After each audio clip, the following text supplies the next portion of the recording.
ஒரு காலத்துல புரட்சி தலைவர் எம்ஜிஆர், நம்ம ஜெயலலிதா அம்மா கட்டி காத்துட்டு இருந்த இந்த ஆட்சி இப்ப என்ன ஆச்சுன்னு தெரியல.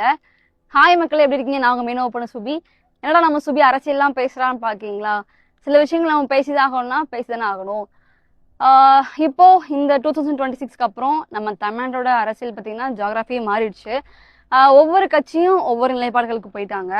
ஆனா ஒரு காலத்துல திராவிட கட்சிகள் தான் அதிகமா ஆட்சி பண்ணிட்டு இருந்தாங்க, அதாவது அதிமுக, திமுக.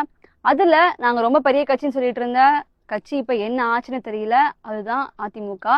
நம்ம ஜெயலலிதாமா கட்சி இருக்கும்போது, நம்ம புரட்சி தலைவர் எம்ஜிஆரும் ஜெயலலிதாமாவும் ஆட்சி பண்ணும்போது நம்ம தமிழ்நாட்டே வந்து பெரும்பான்மையா அவங்க தான் ஆட்சி பண்ணியிருக்காங்க.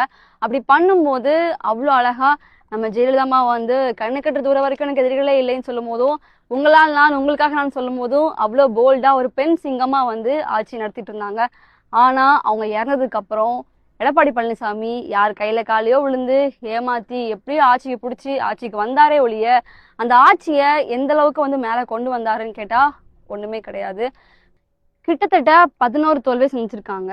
அது மட்டும் இல்லாம அந்த கட்சியில இருந்து நிறைய தலைவர்கள் வெளியே வந்துட்டாங்க. எம்.ஆர். விஜயபாஸ்கர், அப்புறம் மரகத குமரவேல், அப்புறம் சி.வி. சண்முகம் நான் இந்த கட்சியில இருக்கனா இல்லையானு தெரியல அப்படின்ட்டாரு. கோயம்புத்தூரையே பில்லரா வச்சுட்டு இருந்த எஸ்.பி. வேலுமணி அப்பவே சொல்லியிருக்காரு தேவைக்கு தான் ஆட்சியை பிடிக்க போகுதுன்னு சொல்லி. அப்ப இவர் எதுவுமே கேட்காம அவர் இஷ்டத்துக்கு ஏதோ பண்ணி இப்போ வந்து ஆட்சியே வந்து குட்டி செவர ஆக்கிட்டாரு.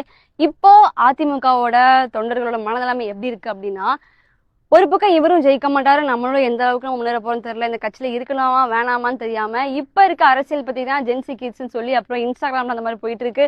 நிறைய இளைஞர்கள் வந்து கான்ட்ரிபியூட் பண்றாங்க. அப்படி இருக்கும்போது இவரும் சிஎம் ஆக மாட்டாரு, நம்மளும் வந்து முன்னேற முடியாது, அதனால இவரை முதல்ல மாத்தணும் அப்படிங்கிற மாதிரி எல்லாம் பேச்சுவார்த்தை போயிட்டு இருக்குது.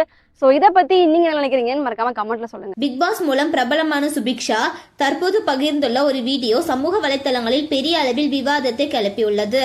அந்த வீடியோவில் தமிழ்நாட்டில் பல ஆண்டுகளாக திராவிட கட்சிகளான திமுக மற்றும் அதிமுக ஆகிய இரண்டுமே மாறி மாறி ஆட்சி செய்ததாக அவர் குறிப்பிட்டிருக்கிறார்.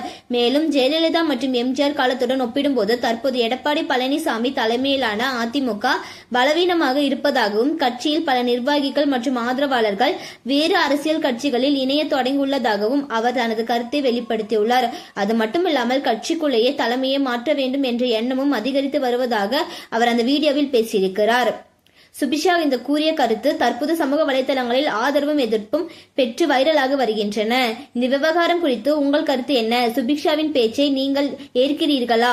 உங்கள் கருத்தை கமெண்ட்ல சொல்லுங்க. மேலும் இந்த மாதிரியான ட்ரெண்டிங்கான அப்டேட்ஸ்க்கு நம்மளோட சேனல்ல சப்ஸ்கிரைப் பண்ணிக்கோங்க.